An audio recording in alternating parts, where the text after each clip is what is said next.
Liburan panjang di tahun ini dimanfaatkan sebagian orang untuk bersantai ataupun berkumpul dengan keluarga. Tapi tidak dengan Aldi, Denny, Irham, dan Hardi. 4 pemuda itu lebih memilih untuk berpetualang di alam bebas, menikmati indahnya hidup di alam bebas. Mereka sudah merencanakannya dari beberapa tahun yang lalu dan akan segera terwujud di tahun ini. Mereka semua sudah mempersiapkan bahan makanan yang cukup untuk beberapa hari di hutan. Mereka juga membawa beberapa macam peralatan yang bisa digunakan untuk pertahanan diri jika nanti di sana ada serangan beruang ataupun hewan liar lainnya. Setelah persiapan mereka sudah cukup, sore harinya mereka pun berangkat. Karena keempatnya tinggal di barak atau kos-kosan, jadi mereka bisa pergi dengan bebas kapanpun mereka mau, tanpa harus mengatakan kemana mereka akan pergi, dan hanya mengatakan mereka akan kembali sebelum liburan berakhir. Perjalanan pun dimulai.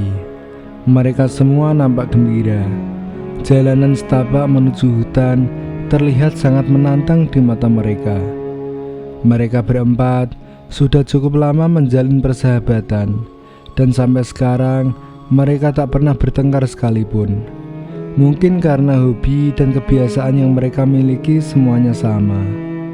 Nyanyian-nyanyian mulai terdengar dari mulut mereka, sambil sesekali terdengar candaan dan tawa di antara keempatnya.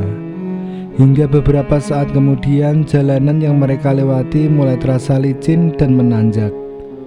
Lalu mereka mulai berfokus dengan apa yang mereka pijak. Suara-suara pateling pun terdengar, menandakan sebentar lagi sang matahari akan segera pergi tidur.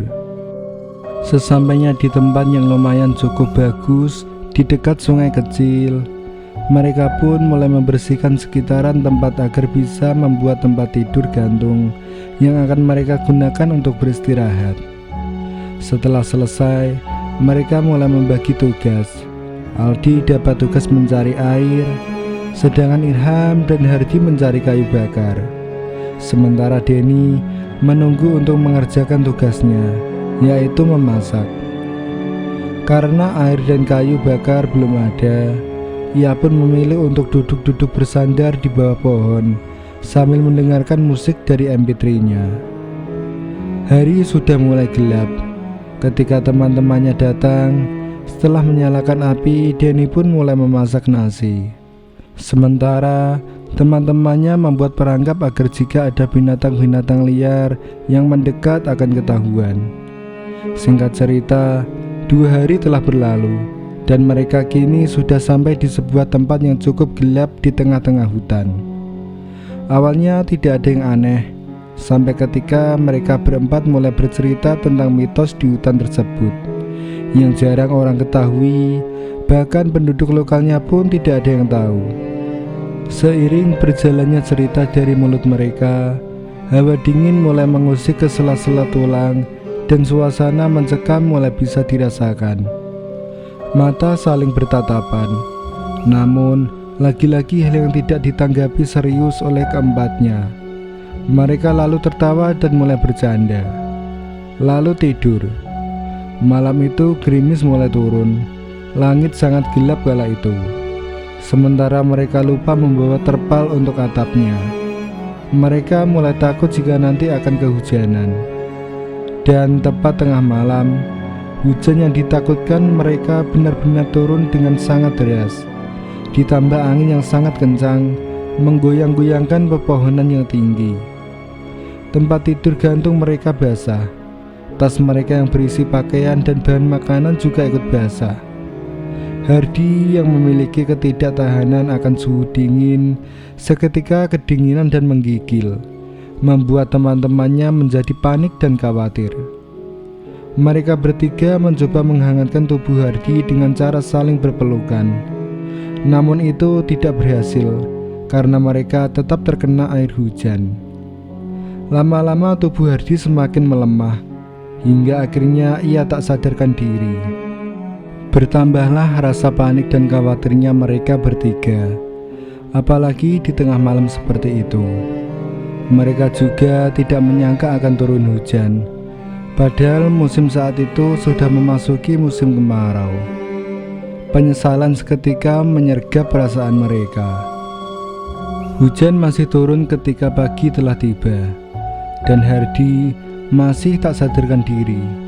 Aldi dan Irham terus-menerus menggosok-gosokkan tangannya turun naik ke tubuh agar tubuh Hardi menghangat. Sementara Denny mencari kayu, daun keladi hutan untuk dibuat tempat berteduh.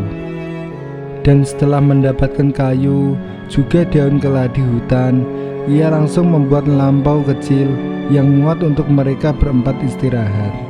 Setelah penyangga untuk atap dipasang dan daun-daun keladi tadi disusun, ternyata ia kekurangan daun, dan yang beratap hanyalah sebagiannya saja.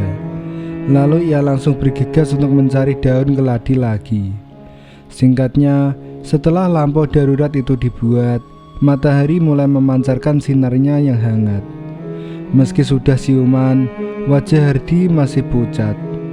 Karena Hardi yang masih lemas, mereka pun memutuskan untuk menginap satu malam lagi. Dan hari itu, mereka hanya memakan mie instan bawaan mereka. Itu pun cuma dimakan mentah. Karena kayu masih basah, jadi api tidak bisa menyala.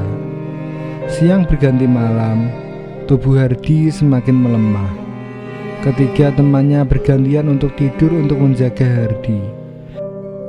Namun, tiba-tiba saja tubuh Hardi mengejang. Semuanya kembali menjadi panik. Mereka tak tahu harus berbuat apa. "Kita harus pulang malam ini juga," ujar Aldi. "Tapi Hardi bagaimana?" tanya Denny. "Bagaimana kalau kita tandu saja?" usul Irham. Mereka bertiga pun setuju dan segera membuat tandu untuk Hardi.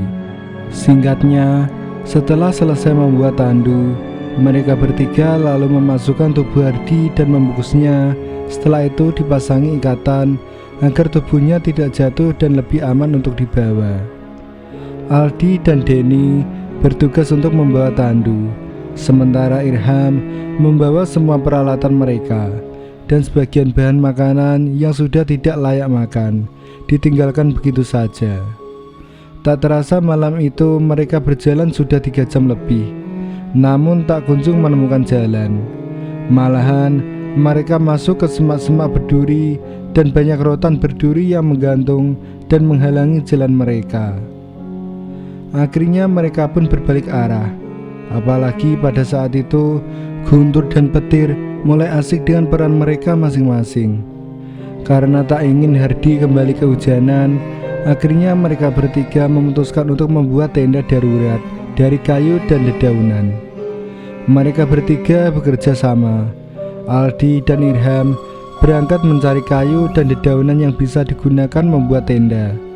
Sementara Denny menjaga Hardi dan membersihkan rumput liar di sekitar tempat mereka yang ada dibangun tenda. Saat sedang menebang pohon kecil, Denny menemukan sesuatu mirip rambut yang panjang sangkut di pohon tersebut. Bulu kuduknya seketika merinding. Lalu ia segera mendekati Hardi. Ia memeluk Hardi untuk menyembunyikan wajahnya. Saat itu ia benar-benar takut. Entah berapa lama ia dan Hardi menunggu. Namun sampai pagi tiba, Aldi dan Irham tak kunjung datang. Saat sudah pagi, barulah Denny berani untuk memastikan apa yang ia lihat tadi malam. Dan ternyata di pohon kecil itu sudah tak ada apa-apa. "Apa iya itu cuma hayalanku saja?" gumamnya. Tiba-tiba Denny memanggil teman-temannya yang tak kunjung juga kembali. Hening, tak ada jawaban sama sekali. Denny mulai takut jika teman-temannya tersesat saat sedang mencari bahan untuk mendirikan tenda darurat. Tiba-tiba terdengar suara dari Hardi. Denny bergegas menghampirinya. Rupanya Hardi telah bangun dan ingin mencoba duduk. "Kau berbaring saja, Har. Nanti kalau dipaksakan duduk malah tambah sakit," ujar Denny. Yang lain kemana? Kenapa belum kembali ke sini? Tanya Hardy. Aku juga tidak tahu, Har. Aku malah takut mereka berdua tersesat, jawab Denny. Mendengar jawaban Denny, Hardy menjadi panik. Itu terlihat dari raut wajahnya. Kau tenang saja, nanti mereka pasti akan kembali, ucap Denny menenangkan. Di lain tempat, Aldi dan Irham rupanya baru saja diserang oleh macan dahan berukuran sedang. Mereka berdua terluka lumayan parah, dan seekor macan dahan telah mati tak jauh dari keduanya. Akhirnya, mereka berdua pun menyusuri jalan yang telah dilewati tadi malam. Rupa-rupanya tak jauh dari sana ada lampau yang dibuat oleh Denny sebelumnya. Dan barulah mereka menyadari kalau selama 3 jam mereka berjalan sambil membawa Hardy, tapi malam itu rupanya hanya keliling-keliling tempat itu saja. Menyadari ada sesuatu yang tidak beres, mereka langsung berjalan kembali ke tempat Hardy dan Denny. Singkatnya, dari kejauhan terlihat Denny yang sedang duduk di sebelah Hardy. Kedua pemuda tersebut langsung mempercepat langkahnya. Astaga, kenapa kalian luka-luka seperti ini? Tanya Denny. Panjang ceritanya, Den. Rupanya tadi malam kita tersesat jalan. Di sana itu ada lampu yang kau buat kemarin, Den, ujar Aldi. Parahnya lagi, macan dahan mulai berdatangan. Ini kami luka-luka diserang macan dahan, tambah Irham. Lalu rencana selanjutnya gimana? Tanya Denny yang ketakutan, karena ia sadar dirinya tidak akan mungkin bisa hidup jika diserang oleh hewan-hewan liar di hutan itu. Kita butuh makanan untuk tetap bertahan hidup, ujar Aldi. Denny meraih tasnya, dan di sana tinggal beberapa bungkus mie instan dan juga sekaleng sarden. Tidak ada yang lain lagi, karena memang hanya itu yang tidak rusak saat di malam mereka kehujanan parah itu. Mie tinggal sedikit, bahkan beras pun kita sudah tidak punya. Sementara Hardy juga butuh makanan supaya dia bisa sembuh. Kalian saja yang makan, aku bisa menahannya. Karena kan kalian berdua yang mengangkat Hardy dan butuh tenaga dan makanan yang banyak, ujar Denny. Tapi teman-temannya tidak mau jika hanya Denny yang menahan lapar. Dan setelah perdebatan panjang itu, akhirnya mereka memutuskan untuk memasak semua mie instan yang ada 3 bungkus, lalu memakannya bersama-sama. Setelah makan, mereka pun memulai perjalanan. Tak lupa mereka juga memberi tanda di sepanjang perjalanan untuk memastikan mereka tidak hanya berkeliling di tempat yang sama.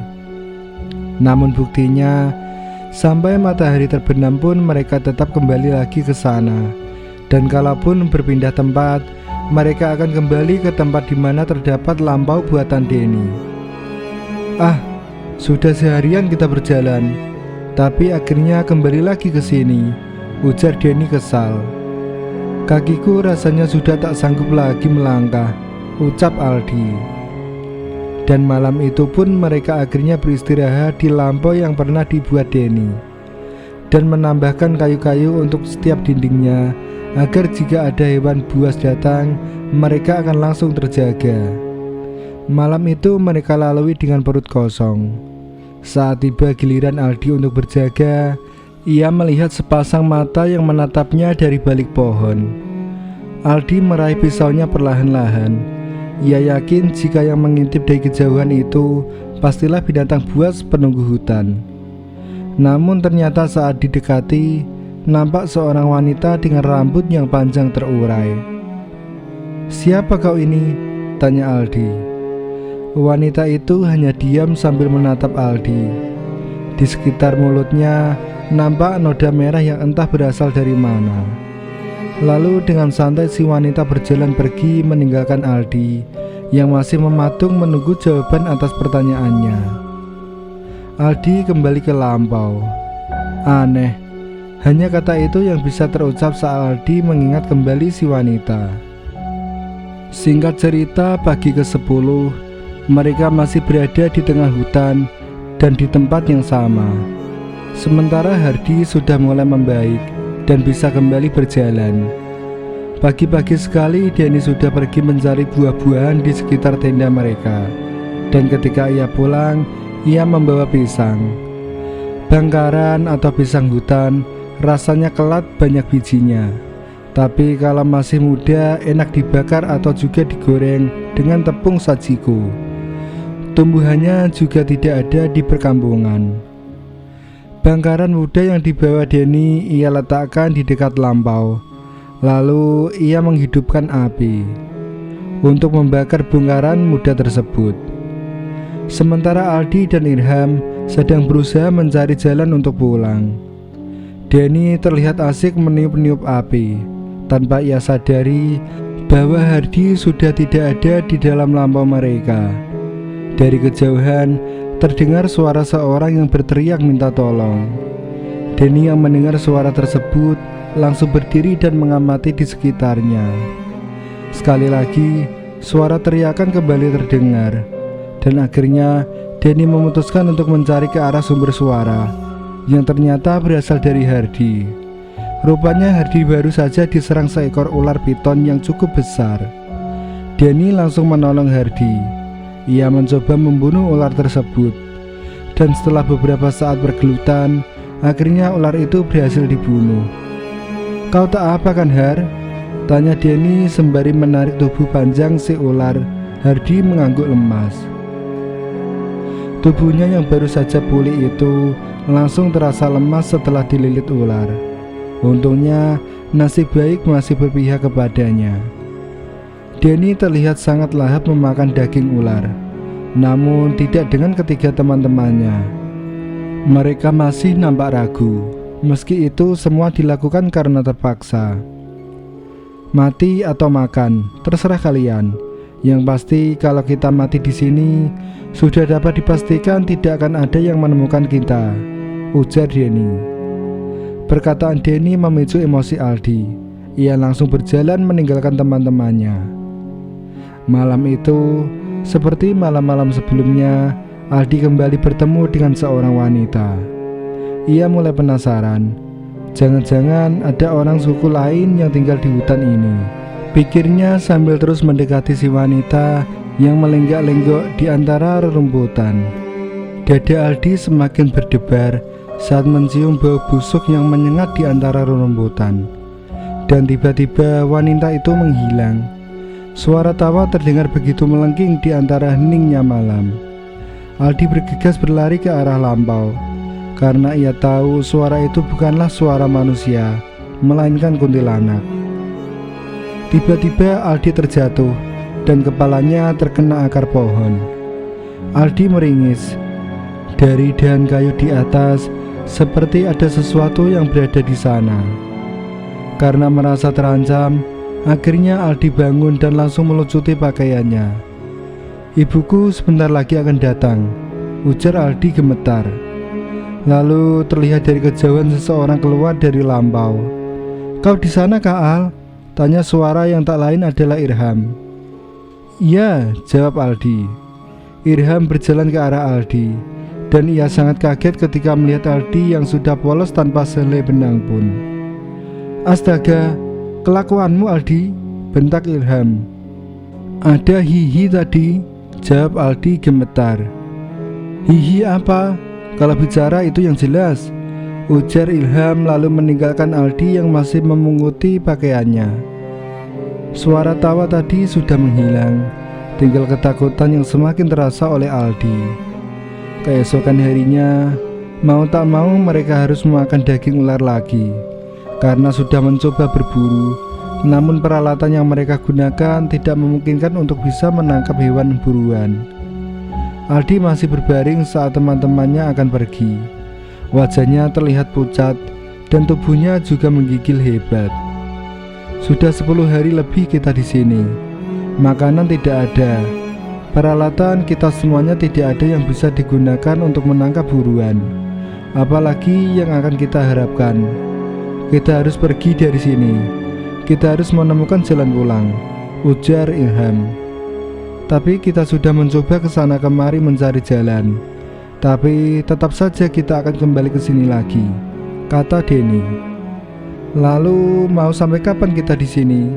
Mau sampai mati? Tanya Irham.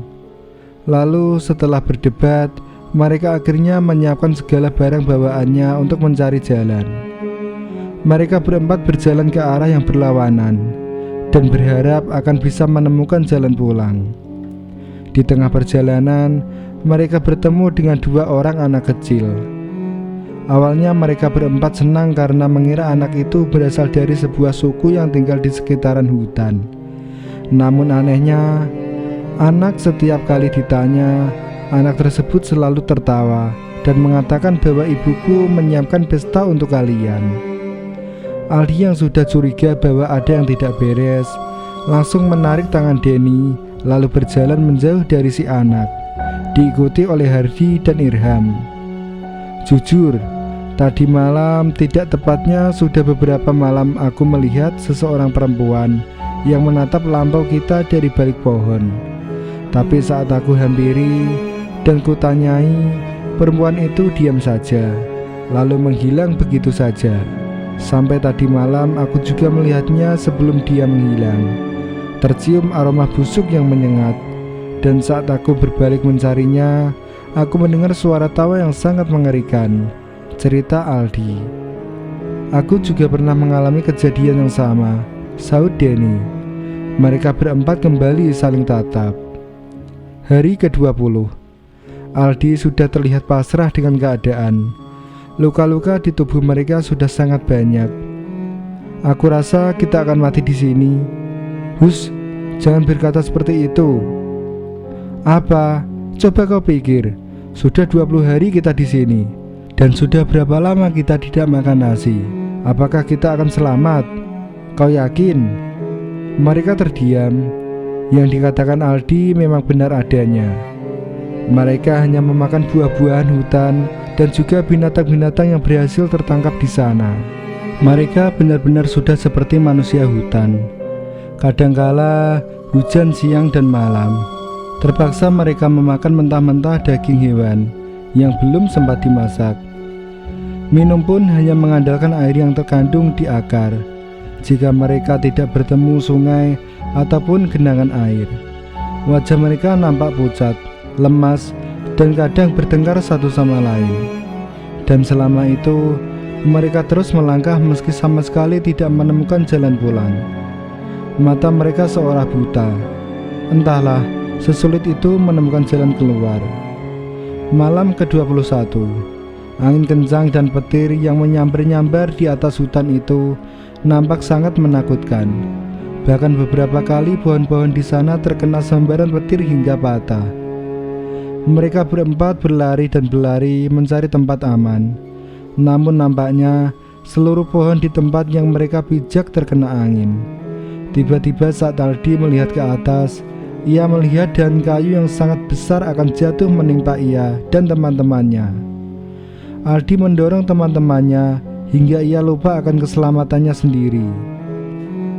Saat akan berlari, Aldi terjatuh dan akhirnya sebelah kakinya tertimpa sebagian dahan besar yang jatuh. Denny, Ilham, dan Hardi tidak menyadari bahwa Aldi tertinggal jauh di belakang mereka. Namun saat Denny sadar, ia langsung berujar, Kenapa dari tadi kita lari meninggalkan Aldi? Dan selama itu di antara kita bertiga tidak ada yang menyadarinya. Sialan, ujar Denny lalu kembali berlari ke belakang. Singkatnya, Denny sampai di tempat tadi dan melihat Aldi sudah tak sadarkan diri dengan kaki yang tertindih dan kayu besar. Astaga Aldi! Denny berusaha sendirian mengangkat kayu yang menindih kaki Aldi. Namun, kayu itu lebih besar dari tenaga Denny. Tak menyerah, ia kembali mencoba mengangkat kayu tersebut. Namun, lagi-lagi tidak berhasil. Ketika Irham dan Hardi datang, mereka juga langsung membantu Denny. Tapi kayu hanya bergeser sedikit. Selama 2 hari mereka mencoba memotong bagian pangkal kayu tersebut agar kaki Aldi bisa terlepas dari tindihan kayu. Tapi proses pemotongan kayu yang seharusnya selesai dalam beberapa jam terhambat karena pisau yang mereka bawa rusak. Denny menyuapi Aldi yang wajahnya sudah sangat pucat. Tubuhnya menggigil karena menahan sakit teramat sangat di kakinya. Ya Tuhan, jika aku sudah Kau takdirkan mati dalam keadaan seperti ini, aku ikhlas Tuhan. Tapi tolong selamatkan teman-temanku, teriak Aldi. Pasrah, air matanya pun sepertinya sudah kering, hingga tak ada lagi tangis di matanya. Hus, jangan bicara seperti itu Al. Akan kami pastikan kau selamat, ujar Denny. Walaupun kakiku berhasil terlepas dari kayu ini, aku yakin aku pasti akan cacat seumur hidup. Aku juga akan menyusahkan kalian, sedangkan kita belum juga bisa mencari jalan, ujar Aldi. Meski bibir Aldi tersenyum, tetapi wajah sedihnya tak bisa ia sembunyikan. Memasuki malam ke-25, kaki Aldi sudah berhasil dikeluarkan dari tindihan kayu. Namun, mereka sangat syok melihat keadaannya. Tulang kaki Aldi remuk dan hancur. Bau busuk juga tercium dari sana. Bahkan bagian bawahnya sudah dikerubungi belatung. Aldi sendiri pun jijik melihatnya. Aku tidak ingin hidup. Aku tidak mau cacat, teriak Aldi histeris. Ia merebut pisau rusak yang dipegang Irham. Aldi bermaksud untuk memotong kakinya sendiri. Denny dengan cepat merebut pisau tersebut.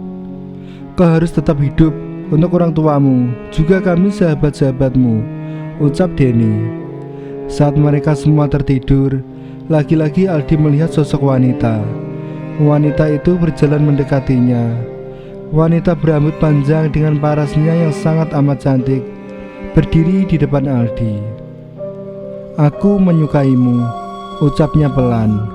Suaranya yang indah berhasil menenangkan Aldi. Lalu si wanita menunjuk ke suatu arah, dan saat Aldi fokus pada arah yang ditunjuk si wanita, ia tak sadar kalau si wanita itu sudah menghilang. Aldi membangunkan teman-temannya. Dia menunjuk ke arah sana, ujar Aldi seraya menatap satu persatu teman-temannya. Siapa?